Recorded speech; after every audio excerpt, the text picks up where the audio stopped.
சிவ சிவ அன்பே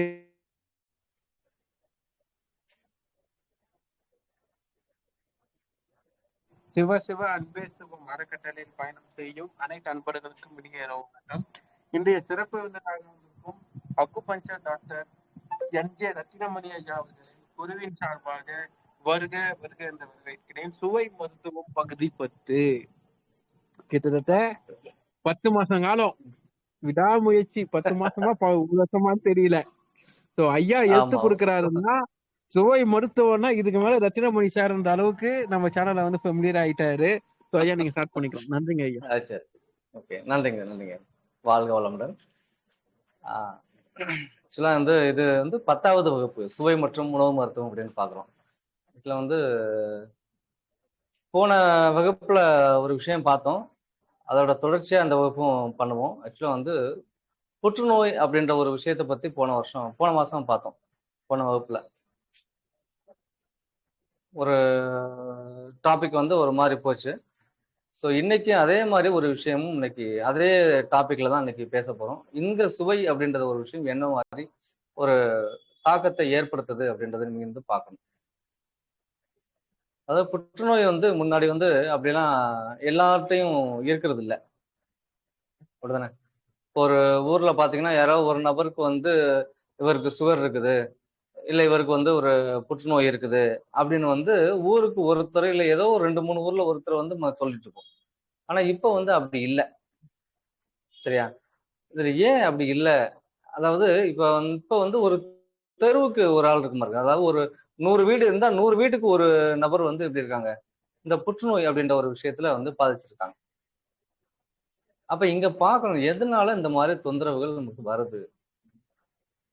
அப்ப இங்க சுவை அப்படின்ற ஒரு விஷயம் எந்த அளவுக்கு இதுல பாதிப்பை ஏற்படுத்துது, இல்ல பாதிப்பை மாத்துது, அந்த விஷயம் உடல்ல வந்து பாதிப்பை மாற்றுது அப்படின்ற ஒரு விஷயம் பார்க்கணும், சரியா? போன வகுப்புல என்ன சொல்லியிருப்பேன்னா, இனிப்பு அப்படின்ற ஒரு விஷயத்த வந்து நிறைய பேசியிருப்போம். இனிப்பு அப்படின்ற ஒரு சுவை இந்த புற்றுநோய் அப்படின்ற ஒரு விஷயத்துக்கு எப்படிலாம் ஒரு காரணமா இருக்குது அப்படின்னு பார்த்தோம். எப்படின்னு பார்த்தோம்னா ஒரு சின்ன ரீகேப் பண்ண கொடுக்கலாம். அப்படின்னா அதாவது புரதப் பொருள்கள் அப்படின்ற ஒரு விஷயத்த நம்ம வந்து இனிப்பா பார்ப்போம். புரதப் பொருள்களை நம்ம என்ன பார்ப்போம், இனிப்பு அப்படின்ற ஒரு இதுல பார்க்கிறோம். அப்ப புரதப் பொருள்கள் நம்ம சாப்பிட அதாவது இனிப்பு அப்படின்ற ஒரு விஷயம் சாப்பிட அது என்ன செய்யும், அது வந்து விஷமாக மாறும். இனிப்புனாலே விஷம் தான், சரியா?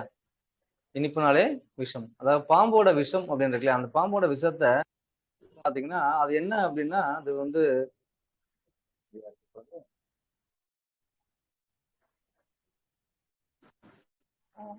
பாம்போட விஷம் அப்படின்றது வந்து முழுமையான புரதம் அது, சரியா? இப்போ ஒரு வண்டு கடிக்குது, ஒரு தேல் கடிக்குது, அதாவது அந்த ஜீவன்கள் நம்ம வந்து கடிக்கும் போது செய்யும்போது என்னது, அந்த அதுல இருந்து வெளிப்படக்கூடிய விஷயம் வந்து என்னதுன்னா புரதம், முழுமையான புரதம், சரியா? சுத்தமான புரதம். அந்த புரதம் தான் இப்ப நம்மளோட இனவிருத்திக்கு பயன்படக்கூடிய ஒரு, அதாவது இனவிருத்தி உறுப்புகள்ல இருந்து இனவிருத்தி அந்த சமயத்தின் போது வெளிவிடப்படுற பொருள்கள் என்னது, சுத்தமான புரதம் தான், சரியா? அப்ப இந்த புரதத்தை உடல் என்ன செய்யாது, ஏற்றுக்கொள்ளாது. அதாவது நேரடியான புரதத்தை உடல் என்ன செய்யாது, முழுமையாக ஏற்றுக்கொள்ளாது. நீங்க வந்து எப்படி ஒரு குளுக்கோஸ் ஏத்துறீங்க, சரியா, ஊசி மூலமா ஏத்துறீங்க அப்படின்னா அது என்ன செய்யாது, உடல் வந்து முழுசா ஏத்துக்காது. அப்ப ஏத்துக்காம செய்யும்போது உடல் அதுக்குண்டான எதிர்வினை ஆற்றும் போது நமக்கு வந்து என்னது, தொந்தரவு காண்பிக்கும். இதுல இன்னொரு விஷயம் பார்க்கலாம், அது எப்படி ஏத்துக்காம போகும்? குளுக்கோஸ் எல்லாம் நம்ம ஏத்துறோம்ல, அப்ப சரியா தானே இருக்குது. குளுக்கோஸ் ஏத்துறோம், நான் இல்லைன்னு சொல்லல. குளுக்கோஸ் எந்த விதத்துல ஏத்துறோம், அதாவது வந்து நீர்ம பொருளாக ஏத்துறோம். அதாவது ஒரு கட்டியான பொருளா நம்ம வந்து உள்ள ஏத்தல, அதை வந்து நீராக, அதாவது டிஸ்டில்டு வாட்டரா தான் உள்ள ஏத்துவோம். டிஸ்டில்டு வாட்டர் அப்படின்னா என்ன, சுத்திகரிக்கப்பட்ட நீர், அதாவது வாழை வடிநீர், அதாவது சிம்பிளா சொன்னா சாராயம் அப்படின்னு வச்சுக்கலாம். சாராயத்தை என்ன பண்ணுவோம், வாழை வடிநீர், அதாவது அது பல அடுக்குகளாக வந்து கொதிநீரை வச்சு என்ன செய்ய, அந்த கொதிநீர் மூலமாக வெளிப்படக்கூடிய ஆவியை குளிர வைத்து ஏற்படுத்தக்கூடிய ஒரு விஷயம் தான் அந்த நீர் பண்றோம், சரியா? அந்த நீரை என்ன செய்யலாம், நம்ம டிஸ்டில்டு வாட்டர்னு சொல்லி உடம்புல ஊசி மூலம் ஏத்துனா அது ஒண்ணும் செய்யாது. ஆனா இதே இதை நீங்க நார்மலா ஒரு டேப்ல பிடிக்க வாட்டரோ இல்ல வந்து கேன்ல பிடிக்க வச்சிருக்கிற வாட்டரையோ தண்ணியோ நீங்க ஊசி மூலம் ஏத்துனீங்கன்னா என்ன செய்வேன், அது வந்து செப்டிக் ஆயிடும், உங்க உயிருக்கு ஆபத்தாயிரும். அப்ப தண்ணீரே இப்படி இருக்கும் பொழுது புரதம் அப்படின்ற ஒரு பொருள், சரியா, அந்த ஒரு சுவை, இனிப்பு சுவை உள்ள ஒரு பொருள் வந்து எனக்கு கட்டியா இருக்கும். அது வந்து அவ்வளவு அடர்த்தி மிகுந்த ஒரு விஷயம். அது எப்படி இருக்கும்? அத உடம்புல ஏத்தும் போது எப்படி இருக்கும்? உடல் தாங்குமா அதுக்கு? தாங்காது. ஏன் தாங்காது அப்படின்ற விஷயம், இன்னொன்னு விஷயம் பார்க்கணும். அது இன்னொரு விஷயம் உள்ள அடங்கியிருக்கு. அதாவது ஏன் உள்ள போக மாட்டேங்குது? ரத்தத்துல கலக்க மாட்டேங்குது. அது வந்து குளுக்கோஸ் அப்படின்ற விஷயம் ரத்தத்துல கலக்குதுல்ல. ட்ரிப் ஏத்துறாங்க. குளுக்கோஸ் பாட்டில் ஏத்துறம்போது எனக்கு அது ரத்தத்துல கலக்குது. உடனடியாக சோர்வு வந்து நீங்குது. சரியா? அதே மாரி இப்ப நம்ம வந்து ஆ ரத்தம் அப்படின்ற ஒரு விஷயத்துல கலக்குதுன்னா பாருங்க, ரத்தத்துல என்ன இருக்குது? அது தெரியணும்ல. ரத்தத்துல எண்ணெய் இருக்குது. இப்ப ரத்தத்த நம்ம என்ன சொல்லுவோம்? ரத்தம் ஊறுதல் குறைஞ்சிருச்சு அப்படின்னா, அந்த ரத்தத்தை நம்ம என்ன சொல்லுவோம்? ஹீமோகுளோபின் குறைஞ்சிருச்சு அப்படின்னு சொல்லுவோம். இந்த நபருக்கு ஹீமோகுளோபின் கன்டென்ட் குறைஞ்சிருச்சு அப்படின்னு சொல்லுவோம். சொல்றோமா? அப்ப ஹீமோகுளோபின் அப்படின்னா ஹீம் பிளஸ் குளோபின். ஹீம் அப்படின்னா என்னது? இரும்பு. சரியா? அயன் அயன் கன்டென்ட் தான் ஹீம் அப்படின்னு சொல்லுவோம். குளோபின் அப்படின்னா அது வந்து புரதம். அப்ப இரும்பும் புரதமும் சேர்ந்த ஒரு விஷயம் தான் ரத்தம். சரியா? அதாவது ரத்தத்தின் பிரிச்சிங்கன்னா அது பிளாஸ்மா இருக்கு, டபிள்யூபிசி, ஆர்பிசி, பிளேட்லெட்டு, அப்படி இப்படின்னு நிறைய உள்ள இருக்குது. ஹார்மோன்ஸ் அது நிறைய உள்ள இருக்குது. சரியா? ஆனா பொதுவான ஒரு விஷயமா நீங்க அந்த பேரை மட்டும் நீங்க பிரிச்சு பாத்தீங்கன்னா ஹீம் பிளஸ் குளோபின். அப்ப இரும்பு பிளஸ் வந்துடுது புரதம். அப்ப இந்த ரெண்டு தன்மையில இருக்கும்போது ஒரு ஈவனான ஒரு ரேஷியோ. இப்ப நெய்து அப்படின்னு போது H2O அப்படின்னு நம்ம சொல்றோம். ஹைட்ரஜன் 2 மடங்கும் ஆக்சிஜன் 1 மடங்கும் உள்ள ஒரு காம்பினேஷன் உள்ள மூலக்கூறு என்னது? நீர் அப்படின்னு நம்ம சொல்றோம். சரியா? இப்ப H2O2 அப்படின்னு இருந்தா அது வேற மாதிரி போயிடும். அது என்னது? வேற மாதிரி போயிடும். HO அப்படின்னா அது வேற மாதிரி போயிடும். அதாவது அந்த ரேஷியோ கரெக்டான ரேஷியோ இருந்தா தான் அது என்ன செய்யும்? ஒரு பயன்பாட்டுக்கு உள்ள பொருளா வரும். ரேஷியோ மாறிடுச்சுன்னா அது பயன்பாட்டுக்கு உள்ள பொருளாக இருக்காது. சரியா? அப்ப ஹீம் பிளஸ் குளோபின் அப்படின்ற ஒரு பொருள் ஒரு ஒரு குறிப்பிட்ட விகிதத்துல ரத்தத்துல இருக்குது. அயனும் அதாவது இரும்பும் புரதமும் ஒரு குறிப்பிட்ட விகிதத்துல ரத்தத்துல இருக்குது. சரியா? இப்ப ஒரு விஷப்பூச்சி கடிக்கும் பொழுது ஒரு பாம்போ ஒரு பல்லியோ ஒரு வண்டோ ஒரு தேளோ என்ன செய்யுது? ஒரு கடிக்குது அப்படிங்கும்போது அதுல இருந்து வரக்கூடிய அந்த புரதம், அந்த உமிழ்நீர் வந்து புரதம், சுத்தமான புரதம் அது.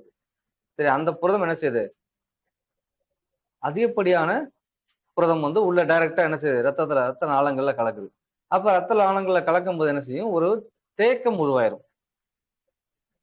அப்ப தேக்கம் உருவாயிருச்சு அப்படின்னா அந்த இடத்துல இருந்து அடுத்த இடத்துக்கு ரத்தம் பரவுமா?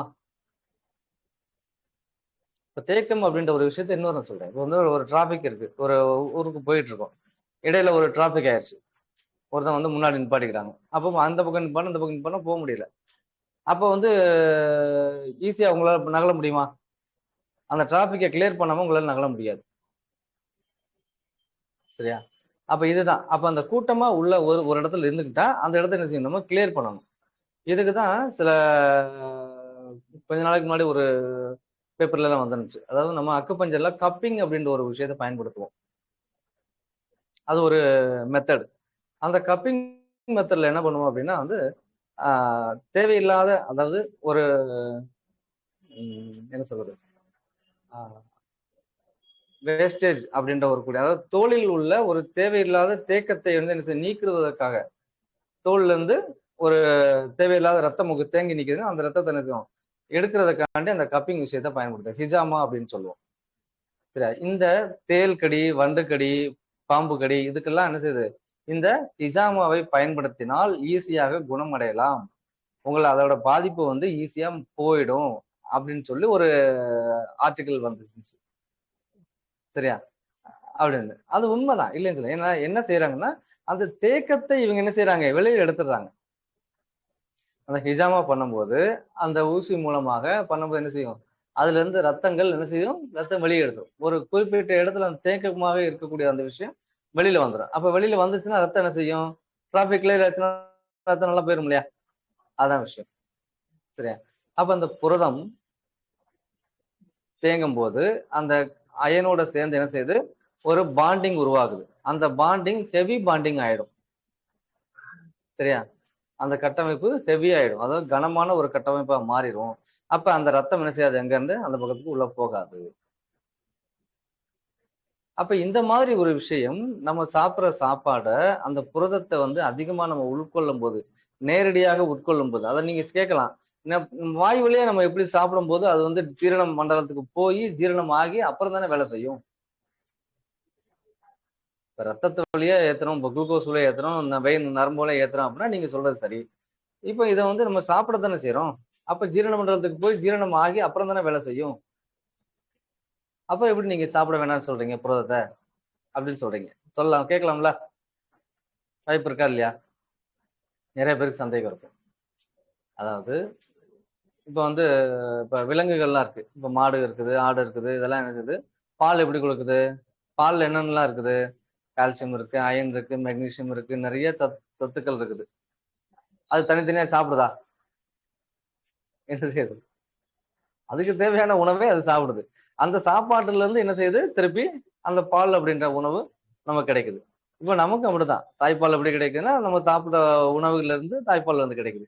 அப்ப நம்ம அதுக்கு தனியா வந்து இவ்வளவு விஷயங்கள் நம்ம சாப்பிடுறது இல்ல. இதுக்கு தனியா அயன் வேணும், இப்ப கால்சியம் வேணும், இது வந்து புரதம் வேணும், இது வந்து மெக்னீசியம் வேணும், சோடியம் வேணும். சரியா? இதெல்லாம் தாது பொருள். இந்த பொருட்களை வேணும்னு சொல்லி அதிகமா நம்ம எடுக்கிறது இல்ல. அப்படிதானே? ஆனா இப்ப அது ஒரு பழக்கமா மாறிக்கிட்டு வருது. அதாவது நாம சாப்பிடக்கூடிய சாப்பாடை நன்று மென்று, சரியா, என்ன செய்யணும், உமிழ்நீரோட கலந்து சாப்பிடணும். அப்படி சாப்பிட்டா அந்த சாப்பாடு ஆட்டோமேட்டிக்கா என்னவா மாறிடும், புரதமாக மாறும். நமக்கு தேவையான புரதமாக, தேவையான வடிவத்தில், தேவையான அளவுகளில் என்ன செய்யும், புரதமாக மாறிவிடும். சரியா? அப்ப தாய்ப்பால்ல என்ன வேணுமோ, என்ன மாதிரி ஒரு சத்துக்கள் வேணுமோ அந்த சத்துக்கள் கிடைக்கும். இப்ப மாடு, விலங்குகள் இருந்து என்ன சத்துக்கள் கிடைக்குமோ அந்த சத்துக்கள் என்ன செய்யும், அது கிடைச்சிடும். அப்ப நம்ம இந்த புரத பொருள்களை நேரடியாக நம்ம சாப்பிடும் பொழுது என்ன செய்யும்? இப்ப வந்து மாமிசம் சாப்பிடுறோம். சரியா? அந்த மாமிசம் என்ன செய்யுது? மாமிசம்னா என்ன? புரதமாக மாறிவிட்ட ஒரு உணவு. சரியா? ஆனா இப்ப நட்ஸ் அப்படின்னு சொல்லக்கூடிய அந்த பருப்பு வகைகள் சொல்றோம் இல்லையா, அந்த பருப்பு வகைகள் என்ன செய்யுது, அது ஜீரணம் ஆகாத ஒரு உணவு. சரியா? அதை உள்ள போய் இன்னும் ஜீரணம் பண்ணணும். அப்ப ஜீரணம் பண்றதுக்கு நமக்கு டைம் எடுக்கும் ரொம்ப. சரியா? இப்ப வந்து டிராபிக்கை கிளியர் பண்ற மாதிரி ஒரு விஷயம். அந்த அளவுக்கு டைம் எடுக்கும் போது என்ன செய்யாது, உடல் அதை தாங்கக்கூடிய சக்தி இருக்காது. சரியா? இது யாரு எடுக்கலாம் அப்படின்ற ஒரு விஷயம் இருக்கு இல்லையா? இந்த புரதம் அப்படின்ற அந்த இனிப்பை யார் அதிகமா எடுக்கலாம் அப்படின்னா, யாரெல்லாம் உடற்பயிற்சி செய்யறாங்களோ, உடல் உழைப்பு யாருக்கு அதிகம் இருக்கிறதோ அவர்கள் அதை எடுக்க வேண்டும். ஆனா நம்ம என்ன செய்யறோம், என்ன விளம்பரம் படுத்துறாங்க, சும்மா உட்கார்ந்துருக்க ஆளு, உனக்கு சத்து இல்லையா, இந்த அது 2 எடுத்து சாப்பிடு, 1 மணி நேரத்துக்கு ஒருக்க எடுத்து சாப்பிடு, நைட்டு ஊற வச்சு காலையில எடுத்து சாப்பிடு, டெய்லி ஒரு 10 பாதாம் சாப்பிட்டா உனக்கு வந்து நல்லா எனர்ஜி கிடைக்கும். கிடைக்கும், நான் இல்லைன்னு சொல்லல. அது எப்படி கிடைக்கும்ன்றது இந்த மாதிரி தான், டிராபிக் ஜாம் மாதிரி தான் எனக்கு கிடைக்கும்.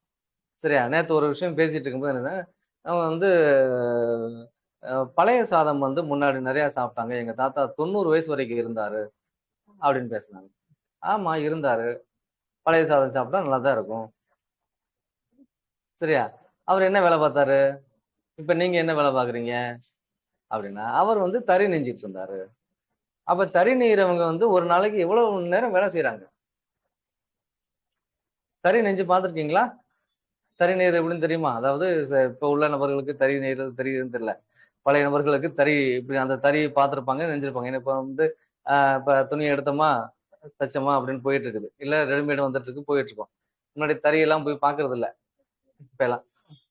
முன்னாடி எல்லாம் தறி நெஞ்சு அதுலதான் வாங்கி சேலை எல்லாமே போய் அங்க போய் ஆர்டர் பண்ணி வாங்கிப்பாங்க. இப்ப வந்து சொந்த தறியில் நெய்த பட்டு அப்படின்னு சொல்லி நிறைய விளம்பரம் எல்லாம் வந்துட்டு இருக்குது. சரியா? அப்ப தறியில வந்து என்ன பண்ணுவாங்கன்னா வந்து கையும் காலும் ரெண்டும் வேலை செஞ்சுக்கிட்டே இருக்கும். அவங்க இடுப்பு என்ன செய்யும், இந்த உடல் என்ன செய்யும், இப்படி அசைவு கொடுத்துக்கிட்டே இருக்கும். சரியா? அந்த அசைவு கொடுத்துக்கிட்டே இருக்குது வந்து அதிகப்படியான வேலை செய்வாங்க. எத்தனை மணி நேரம்? ஒரு நாளைக்கு 12 மணி நேரம் கூட வேலை செய்வாங்க. 12 மணி நேரம், 13 மணி நேரம் வேலை செய்வாங்க. சரியா? அதே மாதிரி காலையில வயல் வேலைக்கு போறவங்க என்ன செய்வாங்க? காலையில 4 மணிக்கு எந்திரிச்சு எல்லாத்தையும் முடிச்சுட்டு 5 மணிக்கு கிளம்பிருவாங்க. எதை குடிச்சிட்டு அந்த நீராகாரம் அப்படின்ற ஒரு பழைய சாதம் அந்த குடிச்சிட்டு என்ன செய்வாங்க? திருப்பி நீர் ஆகாரத்தை குடிச்சிட்டு திருப்பி பழைய சோறையே வச்சு சோறை வச்சு கொண்டுட்டு வருவாங்க. சரியா? அப்ப நீராகாரத்தை குடிச்சிட்டு எவ்வளவு நேரம் வேலை செய்வாங்க? கிட்டத்தட்ட 10 மணி வரைக்கும் வேலை செய்வாங்க. காலையில 5 மணிக்கு ஆரம்பிச்சாங்கன்னா 9, 10 மணி வரைக்கும் வேலை செய்வாங்க. வேலை செஞ்சுட்டு அதுக்கப்புறம் தான் என்ன செய்வாங்க? அந்த சாப்பாடை சாப்பிடுறது. அந்த பழைய சாதத்தை சாப்பிடுறது. சரியா? அப்ப நீரை மட்டும் அருந்திவிட்டு எவ்வளவு மணி நேரம் வேலை பார்க்கறாங்க? கிட்டத்தட்ட 4 மணி நேரமா வேலை பார்க்கறாங்க. அதற்கு அப்புறம் தான் சாப்பாடே சாப்பிட்டு அதுக்கப்புறம் ஒரு 4 மணி நேரம் 5 மணி நேரம் வேலை பார்ப்பாங்க. வேலை பார்த்துட்டு சாயந்தரமா வெளியில வருவாங்க. வீட்டுக்கு வருவாங்க. சரியா?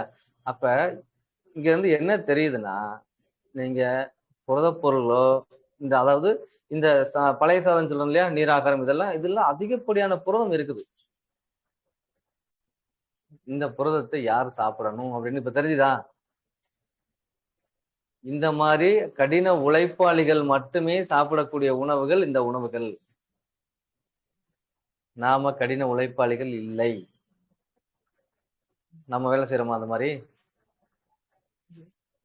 கேட்கலாம். ஜிம்ல வேலை பார்க்கறவங்களா நிறைய ஒரு கிண்ணம் நிறைய வந்து பருப்பு சாப்பிடுறாங்க, நிறைய முட்டை சாப்பிடுறாங்க, நிறைய மட்டன் சிக்கன் சாப்பிடுறாங்க. திருப்பி திருப்பி சொல்றேன். அதாவது கடின உழைப்பாளிகள். இப்ப வெயிட் லிப்டர் இருக்காங்க. நல்லா வந்து ஜிம் பாடி மெயின்டைன் பண்ணி இது பண்றாங்க. அவங்க என்ன செய்வாங்க? டெய்லி 4 மணி நேரம், காலையில 2 மணி நேரம், சாயந்தரம் 2 மணி நேரம் நல்லா ஒர்க் அவுட் பண்ணுவாங்க. அவங்களுக்கு வேணும். அந்த வேலை செய்யறதுக்கு உண்டான சத்துக்கள் வேணும். அப்ப அதை சாப்பிடுவாங்க. நாம ஒரு இடத்துல வந்து உட்கார்ந்து எந்திக்கிறது இல்லையே. ஒரு கடைக்கு போனா வீட்டுல இருந்து போகணும் என்ன செய்யறோம்? நாங்க குடு குடு குடுன்னு வண்டியில ஓட்டு போறோம். இல்ல யாராவது வண்டியில கொண்டு வந்து விடுன்னு சொல்லிட்டு போறோம். நடக்கிறதே இல்ல. அப்ப உழைப்பு இல்லாத இந்த உணவுகள் உங்கள் உடலில் புற்றுநோயை உண்டு பண்ணும். புரியுதா? உழைப்பு இல்லாத உணவுகள் புற்றுநோயை உண்டு பண்ணும். அதான் இங்க விஷயம் பார்க்கணும். அப்ப இந்த இனிப்பு பொருள்களை அதிகமாக சாப்பிடுபவர்களுக்கு அங்க என்ன செய்யும்? அந்த புற்றுநோய் உண்டாகும். சரியா? இப்ப மாதாந்திர போக்கு அப்படின்ற ஒரு விஷயம் நடக்குது பெண்களுக்கு. அப்படிதானே? இப்ப நிறைய பெண்களுக்கு பாக்குறோம் மார்பகங்கள்லயும் கருப்பையிலையும் கருவாயிலையும் புண்ணு இருக்கு. புண்ணுனா புற்றுநோய் இருக்கு, வருது. சரியா? ஃபைப்ரோசிஸ் அப்படி சொல்றாங்க, அடினோமயோசிஸ் அப்படி சொல்றாங்க, மயோமா அப்படின்னு சொல்றாங்க. சரியா? எண்டோமெட்ரியம் திக்னஸ் ஆயிடுச்சு, உள்ள ஃபைப்ராய்டு கட்டி இருக்குது, மயோமா இருக்கு, அடினோமயோசிஸ் இருக்குது அப்படின்னா அந்த ஒரு பேர் வச்சிருக்காங்க எல்லாத்துக்கும். ஆங்கிலத்துல எல்லாத்துக்கும் ஒரு பேர். நம்ம தமிழ்ல என்ன சொல்றோம்? கட்டி, அவ்வளவுதான், முடிஞ்சது. ஒவ்வொரு ஸ்டேஜுக்கும் ஒரு பேர் வைப்பாங்க. அப்ப யாரெல்லாம் இந்த பெண்கள் என்ன செய்யறாங்கன்னா இந்த மாதாந்திர போக்கு சமயத்திலையும் எந்த 3 நாள் 4 நாள் இருக்கும். சரியா? அதுக்கு முன்னாடி 3 நாளும் அதுக்கு பின்னாடி 3 நாளும் இப்ப மொத்தம் எத்தனை நாள் ஆச்சு? 10 நாட்கள் என்ன செய்யக்கூடாது? இந்த புரத பொருள்களை, மாவு பண்டங்களை அதிகமாக அதாவது எடுக்கவே கூடாது. அதிகமான எடுக்கவே கூடாது. இந்த கொலக்கட்டை சாப்பிடுறது, புளி சாதம் சாப்பிடுறது, சரியா? அதிகமா மட்டன் சிக்கன் சாப்பிடுறது, எண்ணெயில பொரிச்ச விஷயங்கள் சாப்பிடுறது, சரியா? சோ இந்த மாதிரி பொருள்கள், அதாவது எனக்கு அப்ப டயர்டா இருக்கிறேன், எனக்கு வந்து எனர்ஜி இல்லை அப்படின்னு சொல்லிட்டு இந்த மாதிரி விஷயங்களை சாப்பிடுறது, இதெல்லாம் என்ன செய்யும்? மார்பகங்கள்லையும் கருப்பையிலையும் கருவாயிலையும் என்ன செய்யும்? புற்றுநோயை உண்டாக்கும். இது யாருக்கும் பெருசா தெரியறது இல்ல. என்ன செய்யும்? அந்த நேரத்துல ஒரு ஆவல் ஜாஸ்தியா இருக்கும். அப்ப எப்பவெல்லாம் ஆசை அதிகமாகிறதோ அப்ப அந்த ஆசை என்ன செஞ்சிடணும்? தள்ளி போயிட்டுரும். அதுதான் துன்பத்துக்கு காரணம் அப்படின்னு புத்தரே சொல்லியிருக்காரு. சரியா? ஆசையே அனைத்திற்கும் காரணம்.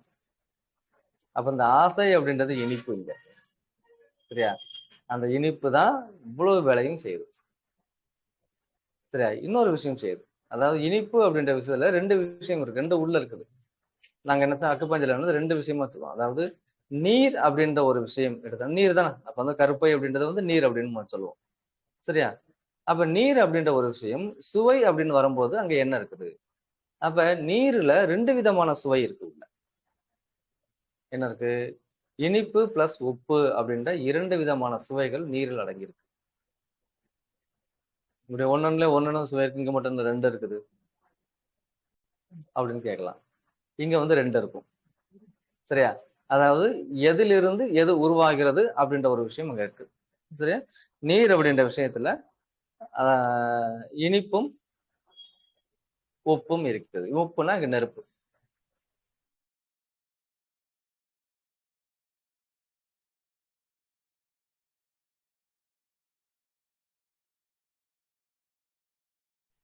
சரியா? அப்ப இதை எப்படி இன்னொரு நீங்க பார்க்கலாம் அப்படின்னா, இப்போ ஒரு பல் டாக்டர் பல் எடுக்க போறீங்க, பல் டாக்டர் பல் எடுக்க போறீங்க, பல் வந்து சுத்தியா இருக்குன்னு காமிக்க போறீங்க. அந்த டாக்டர் ஒரு சின்ன ஒரு ஞாபகம் வச்சு செய்வாரு, பல்ல அப்படியே கிளீன் பண்ணுவார். தண்ணி வரும் அதுல இருந்து. அந்த தண்ணி என்ன செய்யும்? அந்த பல்ல சுத்தம் செய்யும். அந்த அழுக்குகள் இருந்தா என்ன செய்யும்? அந்த பூச்சி என்ன செய்யும்? அந்த புறமே வந்து சுத்தம் செய்யும். அப்போ பல்லு வந்து ஒரு ஓட்டை விடும். அதுக்கப்புறம் ஒரு திருப்பி ஒரு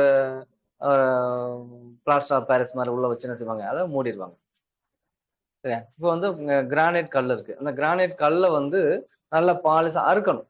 நம்ம ரம்பத்தை வச்சு எல்லாம் அறுக்க முடியாது, சரியா? அப்ப அதுக்கு என்ன செய்வாங்க? அதுல வந்து தண்ணி நீர் தான் என்ன செய்யும்? அந்த நீரை விட்டும் போது அந்த கிளீனா அப்படியே அறுத்து விட்டுரும். அப்ப அறுக்குது அப்படின்னா அங்க நெருப்பு இல்லாமல் என்ன செய்யாது? அந்த வேலை நடக்காது. ஒன்னு உடைக்கணும்னா அங்க என்ன செய்யணும்? நெருப்பு வேணும்.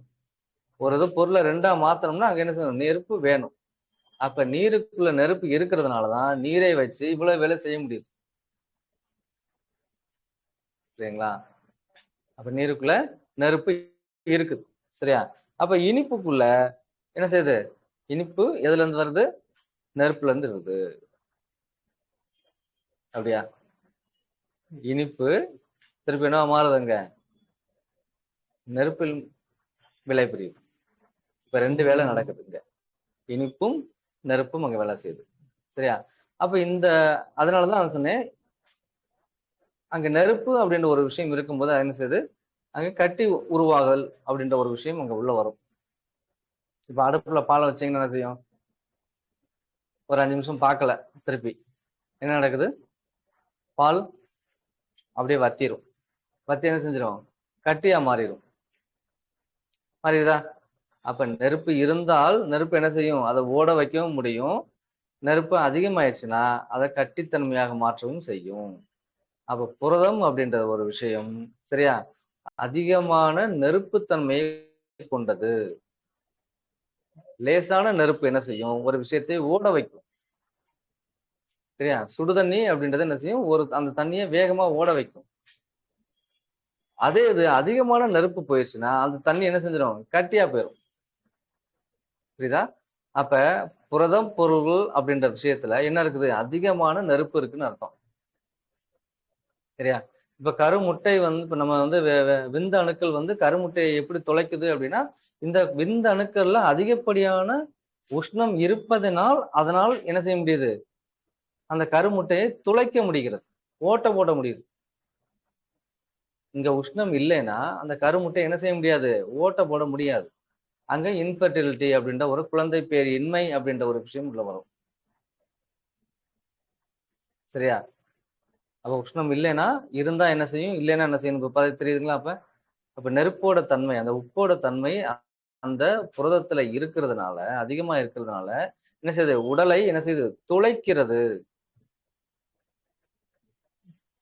சரியா? அப்ப இவ்வளவு விஷயங்கள் அங்க நடக்குதுங்க, சரியா? அப்ப கருப்பையில அந்த விந்தணுக்கள் கருமுட்டையில துளைக்கு வேலை செய்யுது, உள்ள வந்து அடுத்த கரு உற்பத்தி பண்றதுக்கு என்ன செய்யுது? வேலை செய்யுது. இப்ப இங்கதான் நம்ம இன்னொரு விஷயத்தையும் பார்க்கணும். இந்த நெருப்பு அப்படின்ற ஒரு விஷயம் எதை உருவாக்குன்னு சொன்னோம்? கட்டியை உருவாக்குகிறது, சரியா? இந்த கட்டி அப்படின்ற விஷயத்த நம்ம என்ன சொல்லுவோம்? மண் தன்மை அப்படின்னு சொல்லுவோம். மண்ணுன்னு சொல்லுவோம். கட்டினாலே மண்ணு தானே. மண்ணு தானே கட்டியா நிக்கும். அப்படிதானே? அப்ப இந்த மண்ணை மனத்துக்கு ஒப்பாக சொல்வார்கள். அதாவது நெருப்பும் மனம் தான். அதாவது இருதயம் அப்படின்ற ஒரு விஷயம். நெருப்பு வந்து இருதயத்துக்கு சொல்லுவோம். மனசே வந்து என்ன செய்யும்? இருதயம். மனசு நல்லா இருக்கணும்பா. அப்படி சொன்னா இருதயம் நல்லா இருக்குன்னா, உன் மனசு போல இருக்குதுன்னா, இருதயம் நல்லா இருக்கு அப்படின்னு சொல்லுவோம். சரியா? அப்ப வந்து ஒவ்வொரு விஷயத்துக்கும் ஒரு வந்து தொடர்பு இருக்கு. அப்ப இருதயத்துக்கு நெருப்புக்கும் சம்பந்தம் இருக்குது. இருதயத்துக்கும் மண்ணுக்கும் சம்பந்தம் உண்டுங்க. மனம் அப்படின்ற ஒரு விஷயம். அதாவது மனம் அப்படின்ற ஒரு விஷயம் உங்களுக்கு எப்ப தெரியும்? எப்ப மணக்கும்? ஒரு விஷயம் எப்ப மணக்கும்? இப்போ வந்து மண்ணு அப்படின்ற ஒரு விஷயம் வந்து இருக்குது. அதுல மழை துளி விழுது. மழை சாரலாக விழுகுது. அதாவது ரொம்ப வெயில் காய்ஞ்ச நேரத்துல ஒரு சாரல் அப்படி லேசா அப்படி விழ ஆரம்பிக்கும்போது ஒரு வாசனை வரும். வருதா? அதான் மண் வாசனை அப்படின்னு சொல்லுவோம். அப்ப மண் வாசனை வருதுன்னா, அங்க நெருப்பு இல்லாமல் அந்த வாசனை வராது. சரியா? இப்ப நல்லா மழை பெஞ்சு இந்த குளிர்ந்துருச்சு. திருப்பி மழை பெய்யுது. அப்ப வாசனை வருமா? வராது. முதல் முதலாக எப்போது மழைத்துளி மண்ணில் விழுகிறதோ அப்போது மட்டுமே வாசம் வரும்.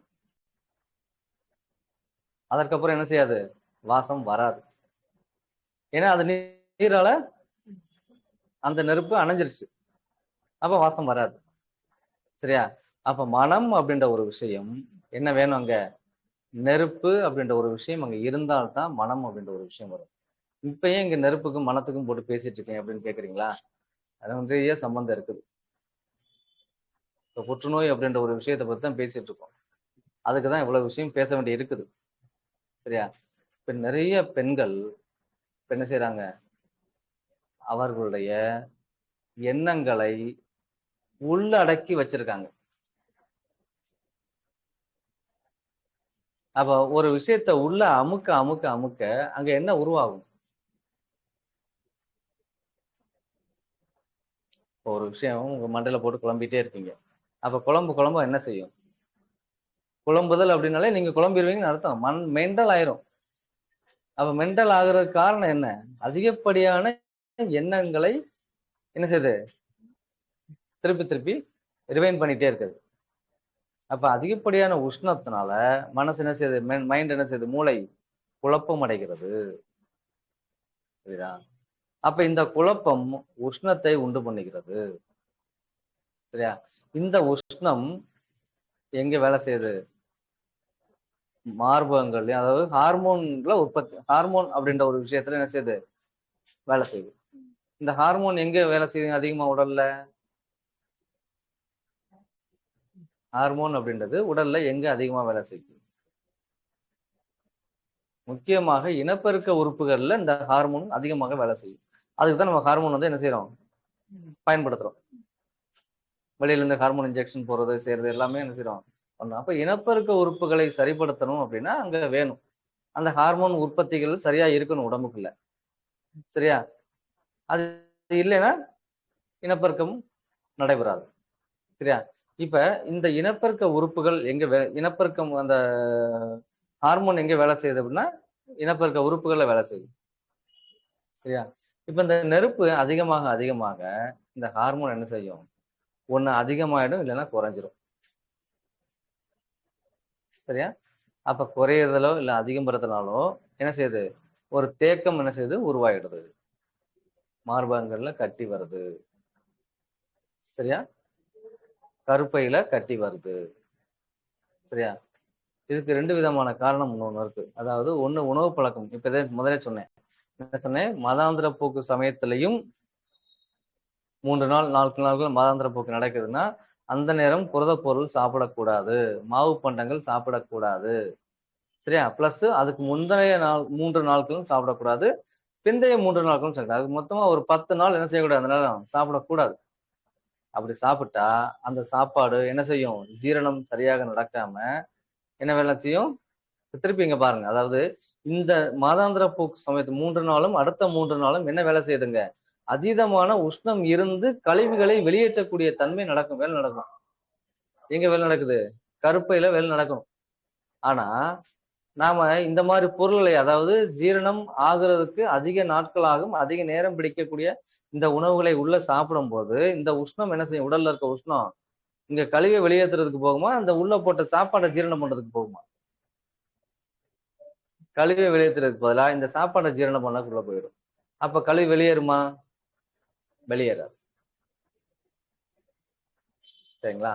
அதுதான் சொல்றது. இந்த நேரத்துல உபவாசம் இருப்பது ரொம்ப மிக மிக நல்ல விஷயம்தான். என்ன செய்யலாம்? நீர் ஆகாரங்கள், ஜூஸ், இந்த மாதிரி நிறைய விஷயங்கள் சாப்பிடலாம். மைண்டை வந்து சரி பண்ணி கொடுக்கும். சரியா? அப்ப இந்த மனம் அப்படின்ற ஒரு விஷயம், இந்த ஹார்மோன்ல என்ன வேலை செய்யுதுன்னா, மனம் அழுத்தத்துக்கு ஆளாகக்கூடிய அதிகப்படியான பெண்கள் என்ன செய்யுது? அவங்களுக்கு அல்சர் வரும் ஃபர்ஸ்ட்.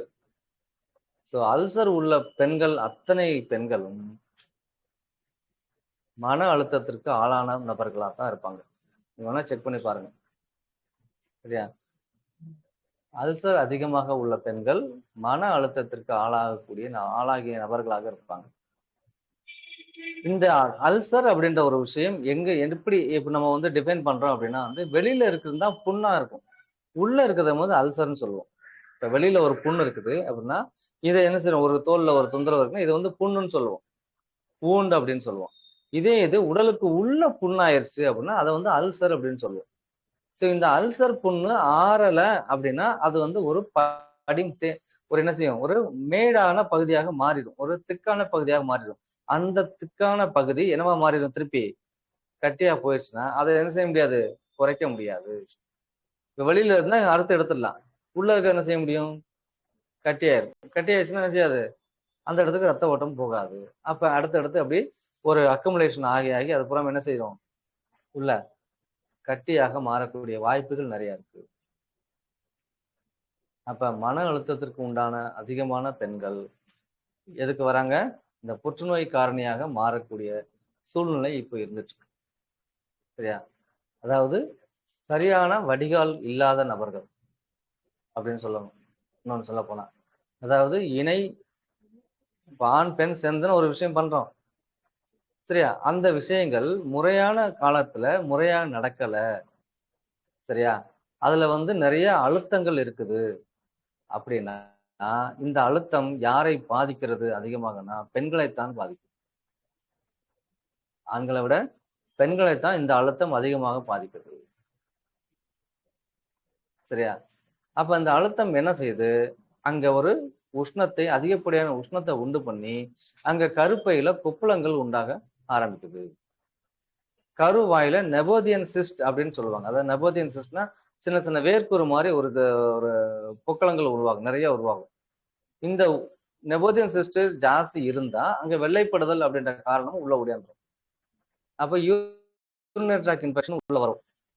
சரியா? அப்ப இதன் மூலமாக இப்படி இருக்கிற நபர்கள் உடல் உறவு அப்படின்ற ஒரு விஷயம் செய்யும் போது என்ன செய்யுங்க? இதன் அந்த வலி உண்டாகும். அப்ப அங்க உள்ள அந்த நீர் திவலைகள், அதாவது வந்து அது பஸ் ஃபார்மேஷன் ஆயிருக்கும். அந்த பஸ் திருப்பி உள்ள போகும்போது என்ன செய்யும்? ஆணுக்கும் அந்த தொந்தரவு வரும், ஆண் உறுப்புல அந்த தொந்தரவு வரும். இதன் மூலமாக உள்ள போகக்கூடிய கரு என்ன செய்யாது? முழுமையான கருவாக இருக்காது. அப்ப அந்த கருப்பையில அந்த கருக்கள் தேங்கி நிற்கும் போது என்ன செய்யும்? அங்க ஒரு கட்டி உருவாகும். இதுதான் அந்த புற்றுநோய் கட்டியாக உள்ள மார்க்கம். அதாவது அந்த கருப்பை இப்படி இருக்குன்னா அந்த கருப்பை என்ன செய்யும்? உள்ள எண்டோமெட்ரியம் சொல்லுவோம், உள்பகுதி எண்டோமெட்ரியம் சொல்லுவோம். அந்த எண்டோமெட்ரியம் வந்து திக்காயிட்டே இருக்கும், அங்க ஒரு லேயர் ஃபார்ம் ஆயிட்டே இருக்கும். சரியா? அந்த லேயர் ஃபார்ம் ஆகுறதுல மேலும் அந்த லேயர் லேசானது கழிச்சு வந்துடும். சரியா? இது அதிகப்படியான உஷ்ணத்துல அழுத்தத்துல இருக்கும்போது என்ன செய்யும்? அது ஃபைப்ராய்டு கட்டியாக, அதாவது நார் திசு கட்டிகளாக மாறி விட்டுருச்சு. பிசிஓடி அப்படின்னா அங்க ஒரு கொப்பளங்கள் இருக்குன்னு அர்த்தம். சரியா? பாலிசிஸ்டிக் ஓவரியன்ஸ் அப்படின்னு சொல்லுவோம். அதாவது ஓவரியில ஒரு சிஸ்ட் இருக்குது அப்படின்னு சொல்லுவோம். இதுவும் அதனாலதான் வருது இப்ப. சரியா? அப்ப இந்த தொந்தரவுகளை நீங்க சரி செய்யணும்னா மன அழுத்தத்துல இருந்து முதல்ல வெளியில வரணும். உங்களுடைய ஹார்மோன் செக்ரீஷன் ப்ராப்பரா இருக்க மாதிரி நீங்க வச்சுக்கணும்.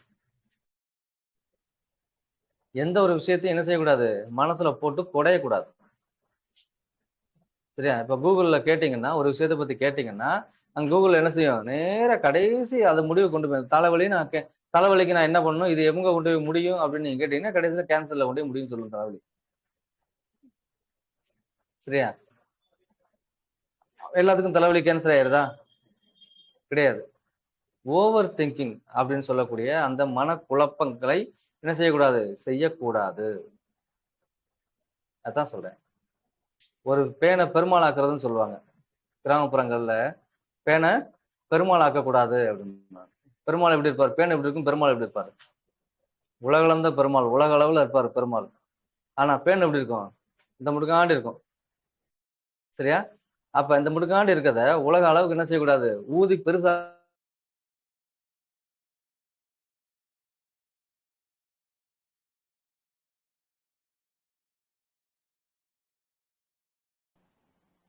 வெயிட் பண்ணுங்க, ஃபோன் கால் வருது.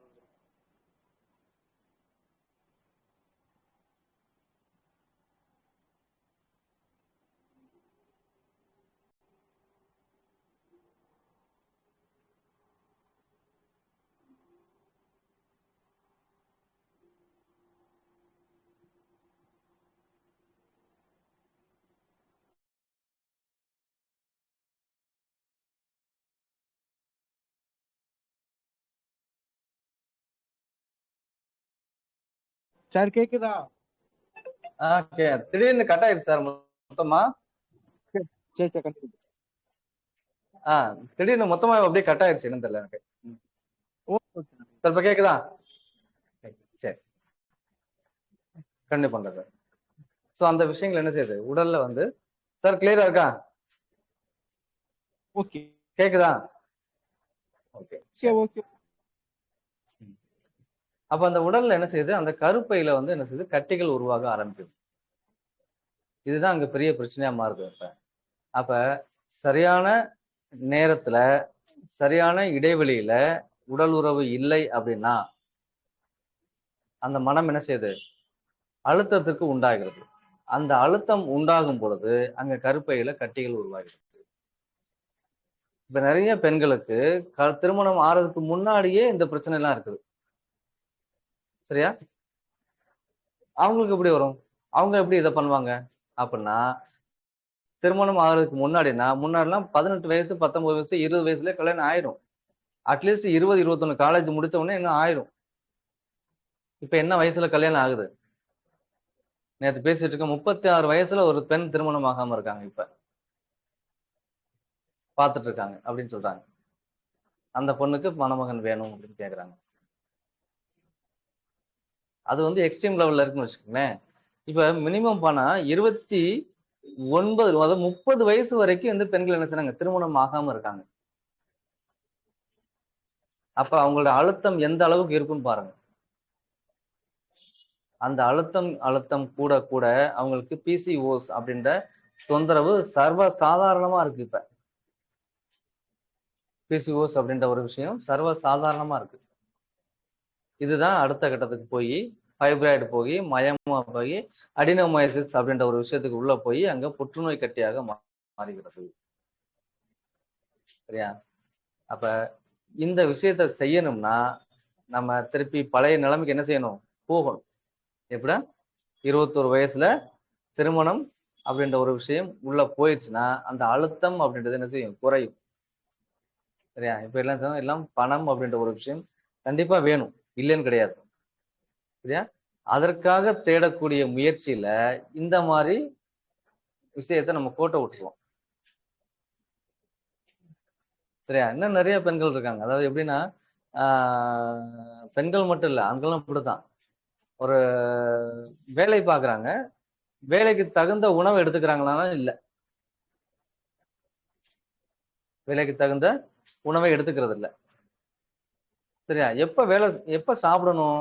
ஏற்கனவே பேசுங்க. அதாவது வேலை செய்யும் போது அதுக்கு உண்டான சாப்பாடை சாப்பிடணும். இல்ல சாப்பிட்டுட்டு என்ன செய்யணும்? அதுக்கு உண்டான வேலையை பார்க்கணும். நம்ம என்ன செய்யறோம்? வேலை செய்யக்கூடிய நேரமாக பகல் நேரத்துல எதுவுமே சாப்பிடுறது இல்ல. ஆனா வேலை செஞ்சு எல்லாம் முடிச்சு தூங்க போற நேரத்துல அதுவும் எப்ப 10ல இருந்து 12 மணி வரைக்கும் என்ன செய்யறோம்? நல்லா ஃபுல் கட்டு கட்டிட்டு அப்படி படுக்கிறோம். நீராகாரம் சாப்பிட்டுட்டு 4 மணி நேரம் வேலை பார்க்கணும்னு சொல்லியிருக்கேன். ஆனா ஃபுல் கட்டு கட்டிட்டு உடனே படுத்து உறங்கிடுறோம்.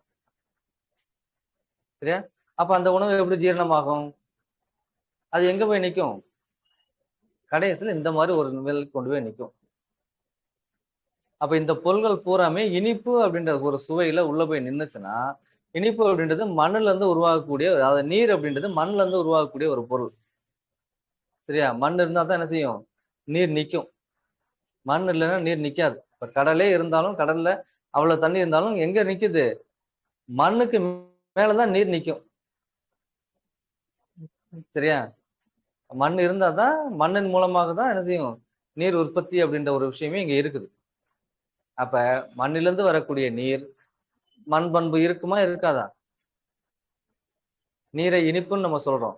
அப்ப இனிப்புல மண் தன்மை இருக்குமா இருக்காதா? அப்ப இனிப்பை நீங்க அதிகமாக எடுக்க எடுக்க அது ஜீரணம் ஆகவில்லை அப்படின்ற ஒரு கட்டத்துல அங்க என்ன செய்யுது? தேக்கம் அப்படின்ற ஒரு விஷயம் வந்துடும் உள்ள. இங்கதான் தேக்கம் ஆயிடுது. சரியா? அப்ப இந்த தேக்கம் எதை உண்டு பண்ணுது? புற்றுநோயை உண்டு பண்ணிக்குது. நிறைய நபர்களுக்கு மார்பக கட்டி புற்றுநோய் இருக்குது. சரியா? அதாவது இன்னும் நிறைய பெண்கள் என்ன பண்றாங்கன்னா, அதாவது குழந்தை பேர் இப்ப நான் ஒரு இது செய்யும்போது என்ன பண்றோம்? அதாவது சிசேரியன் ஏன் இப்ப அதிகமா நடக்குது அப்படின்ற ஒரு விவாதம் நடந்துச்சு. சரியா? அதுல என்ன ஒரு காரணத்தை முன் வைக்கிறாங்க அப்படின்னா வந்து, முதல் விஷயம், எனக்கு வலி இருக்கக்கூடாது, வலி இல்லாம நான் குழந்தை பெத்துக்கணும் அப்படின்னு ஒரு விஷயம். சரியா? இன்னொரு விஷயம் என்ன பண்றாங்க, அதாவது நல்ல நேரத்துல பிறக்கணும், எனக்கு இந்த நேரத்துல பிறக்கணும், எனக்கு இந்த இது வேணும் அப்படின்னு சொல்லி என்ன செய்றாங்க, அந்த ஒரு நாட்களை குறிக்கக்கூடிய தன்மை உள்ள வருது. சரியா? அப்ப ஒரு மாசம் கழிச்சு பிறக்கக்கூடிய குழந்தைய 30 நாள் 20 நாள் முன்னாடியே என்ன செய்யறாங்க, அறுத்து எடுத்துடுறாங்க, சிசேரியன் பண்ணி எடுத்துடுறாங்க. சரியா? இப்ப இந்த பெண்கள் வேலை பார்த்தாங்கன்னா என்ன செய்வாங்க, இயற்கையான முறையில சுகப்பிரசவம் ஆகும். இப்ப யாரும் வேலை பார்க்கறதே இல்ல. அதான் இங்க விஷயமே இருக்குதுங்க. நீங்க எவ்வளவுக்கு எவ்வளவு வேலை பார்க்குறீங்களோ அவ்வளவுக்கு அவ்வளவு நோய்கள்ல இருந்து நீங்க உங்களை விடுபட்டுக்கலாம். இல்லைன்னா நோய்கள் கண்டிப்பாக வந்தே தீரும். அதற்கு உண்டான பலனை அனுபவிச்சே ஆகணும். சரியா? இது வந்து நான் வேண்டாம் அப்படி சொல்ல இல்ல. அதாவது உழைப்புக்கேற்ற உணவை நீங்க சாப்பிடுங்க. அதான். உணவுக்கேற்ற உழைப்புன்னு வரக்கூடாது. உழைப்புக்கேற்ற உணவு அப்படின்னு வரணும். சரியா? என்ன வேலை பார்க்குறீங்களோ அதுக்கு தகுந்த மாதிரி உணவை சாப்பிடணும். அப்பதான் அது வந்து என்ன செய்யும், உடல் முழுமையடையும். அப்ப இந்த இனிப்பு அப்படின்ற விஷயம் எல்லாமே, அதாவது கடைநிலையை அடையக்கூடிய விஷயங்கள் எல்லாமே இந்த இனிப்பு தான். இந்த இனிப்பு என்ன செய்யும், ஒரு சிம்பிளா சொல்றேன், இனிப்பு எப்படி விஷம் அப்படின்னு பார்த்தோம். இனிப்பு எப்படி ஒருத்தரை கொல்லும் அப்படின்ற விஷயம் எப்படி பார்ப்போம்னா, அதாவது இனிப்பு மட்டும்தான், அதாவது நீர் மட்டும்தான் ஒரு இடத்த முழுசா ஆக்கிரமிக்கும். ஆக்கிரமிச்சோட அங்க நிக்காது, என்ன செய்யும், வளைஞ்சு அடுத்த இடத்துக்கு தேடி போகும்.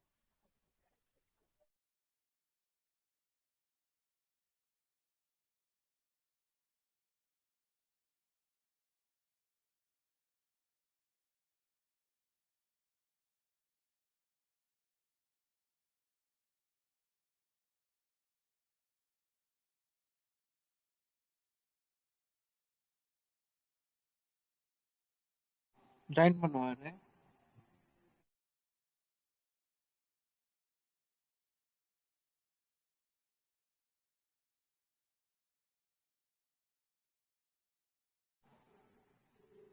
சார் கேக்குதா? ஆ நான் கண்டிப்பா சொல்றேன். சரி. 2 தடவை ஃபுல்லாவே கட் ஆச்சு. ஏன் திடீர்னு கட் ஆகுதுன்னு தெரியல எனக்கு. ஓகே. சரி. ஸோ இந்த மாதிரி விஷயங்கள், அதாவது மன அழுத்தத்திற்கு யாரெல்லாம் அதிகமாக ஆளாகிறார்களோ அவர்கள் எல்லாமே இந்த தொந்தரவுல உள்ள வரும். அப்ப இனிப்பு அப்படின்றது வந்து மண் அப்படின்ற ஒரு தன்மைக்கு உள்ள இருக்கிறதுனால, மண் மனம் அப்படின்ற ஒரு விஷயத்தை பத்தி பேசணும். அப்ப உஷ்ணம் அப்படின்ற ஒரு விஷயம் யாருக்கெல்லாம், அதாவது அழுத்தம் இப்படி இப்படி இறுக்கமா அழுத்தம் பண்ணும்போது என்ன செய்யும், அங்க ஒரு உஷ்ணம் உருவாகும். சரியா? அந்த உஷ்ணம் இந்த பிரச்சனையை உண்டு பண்ணுது. அப்ப மன அழுத்தம் இல்லாத நிலையில நீங்க உங்களை வச்சுக்கோங்க. அதான் அங்க விஷயமா இருக்கு. சரியா? மன அழுத்தம் அதிகமாக அதிகமாக உடலில் கட்டிகள் தோன்றும். சரியா? அந்த கட்டிகளை கவனிக்காம இருக்கும் பொழுது அது புற்றுநோய் கட்டிகளாக மாறக்கூடிய வாய்ப்புகள் அதிகமாக இருக்கிறது. சரிங்களா? அப்ப இனிப்பு எப்படின்னு பார்த்துட்டோம். அதாவது இனிப்பு அப்படின்னும்போது வந்து ஒரு பாத்திரத்துல நிரப்பி வச்சுட்டோம்னா அந்த பாத்திரத்தோட நின்னுக்கிறது இல்ல. இப்ப காத்தோ மண்ணோ சரியா, மரமோ ஏதோ ஒரு விஷயம், கட்டியான பொருள் ஏதோ இருக்கும், அந்த எந்த இடத்துல வச்சோமோ அந்த இடத்துல நின்னுக்கிறோம், அவ்வளவுதான். ஆனா இந்த நீர் என்ன செய்யுது, அப்படியே எங்க செஞ்சோம், அது ஒரு இடத்துல நிக்கவே நிக்காது. நீங்க மூடி வச்சீங்கன்னா திருப்பி நின்று அதை ஊத்த ஊத்த என்ன செய்யும், அப்படியே வழிஞ்சு இன்னொரு பள்ளத்தை நோக்கி போகும், இன்னொரு பாத்திரத்தை நோக்கி போகும். அப்ப இந்த இடத்தை முழுமையாக கபலீகரம் செய்து விட்டு அடுத்த இடத்தை போய் அதையும் கபலீகரம் செய்ய உள்ள போகும். அததான் சொன்னேன், அந்த இனிப்பு அந்த நீர் அப்படின்றது விஷம். நீரை மாறு ஒரு அது மாதிரி ஒரு விஷம் எதுவும் கிடையாது. சரியா, அது மாதிரி ஒரு விஷயம் எதுவும் கிடையாது. இப்ப நீரும் நெருப்பும் தான் அதிகப்படியான அழிவை கொடுக்கக்கூடிய ஒரு விஷயமா இருக்கு. சரியா, அப்ப நெருப்பு என்ன செய்யும், ஒரு இடத்துல இருந்து ஒரு இடத்த பத்திடுச்சுன்னா அதுல அடுத்த இடத்த தேடி ஓடிடும். ஆனா நெருப்புக்கு பக்கத்துல வேற எதுவும் இல்லைன்னா அது போகாது. ஆனா நீர் அப்படி கிடையாது, இன்னொரு இடத்தை உருவாக்கிடும். அதான். அப்ப ஒரு நபரை நீங்க பார்க்கலாம், அதாவது ஒரு நபர் வந்து இனிக்க இனிக்க பேசுறான் அப்படின்னு சொல்லுவோம்ல. அப்ப இனிக்க இனிக்க பேசுற நபர்கள் எப்படி இருப்பாங்க, அவங்களால உங்களுக்கு ஆபத்து தான். பழைய பெரும்பாலும் பெரியவங்க சொல்றாங்கல்ல, இனிக்க இனிக்க பேசுறவன்ட்ட தள்ளி நில்லு அப்படின்வாங்க. உங்களை யாரு முகஸ்துதி அதிகமாக செய்கிறார்களோ அவர்களிடமிருந்து நீங்கள் கண்டிப்பாக தள்ளி நின்னே ஆகணும். இல்லைன்னா உங்களை காலி பண்ணிடுவாங்க. உங்களை காலி பண்ணா அவங்க நிக்க மாட்டாங்க, அவங்க அடுத்த இடத்த போய் இன்னொரு ஆளையும் காலி பண்ண போவாங்க. ஏன்னா அவங்களுக்கு சில விஷயங்கள் வேணும், அது உங்ககிட்ட கிடைக்கிற வரைக்கும் பண்ணுவாங்க. நீங்க உங்ககிட்ட இல்லைன்னா உங்களை காலி பண்ணிட்டு அடுத்த ஆளுக்கு போயிடுவாங்க. இதுதான் இனிப்போட தன்மை. சரியா, அப்ப இனிப்பு எவ்வளவு ஒரு பெரிய ஒரு கொடூரமான ஒரு முகத்தை கொண்டிருக்குன்னு பாருங்க. சரியா, அப்ப இனிப்பு என்ன செய்யக்கூடாது, அதிகமாக உட்கொள்வது தவறு. சரிங்களா? ஓகே. அப்ப இனிப்பு அப்படின்ற ஒரு விஷயம் புற்றுநோயை எப்படி உண்டாக்குகிறது, இந்த புரதம் அதிகமாக சாப்பிடுவதால் அது புற்றுநோயை எப்படி உண்டாக்குகிறது அப்படின்ற விஷயத்தை இப்போ கொஞ்சம் டீட்டெயிலா நம்ம பார்த்தோம். இது ஓரளவு புரிஞ்சிருக்கும்னு நினைக்கிறேன் நல்லாவே. ஏன்னா கொஞ்சம் சிம்பிளா தான் பேசியிருக்கேன். இது உங்களுக்கு புரிஞ்சிருக்கும். இது பாடமா போகும்போது இன்னொரு விஷயமா போகும். சரியா, உங்களுக்கு புரிஞ்சிருக்கும்னு நினைக்கிறேன். சரி, ஓகே. இன்றைக்கு இந்த பாடம் தொடர்ந்து படிக்கலாம், அடுத்த வகுப்பு நீங்க ஆரம்பிக்கலாம். சரிங்களா? நன்றி, வணக்கம். இதுல யாரும் டவுட் எது இருந்தா நீங்க கேட்கலாம். சார்,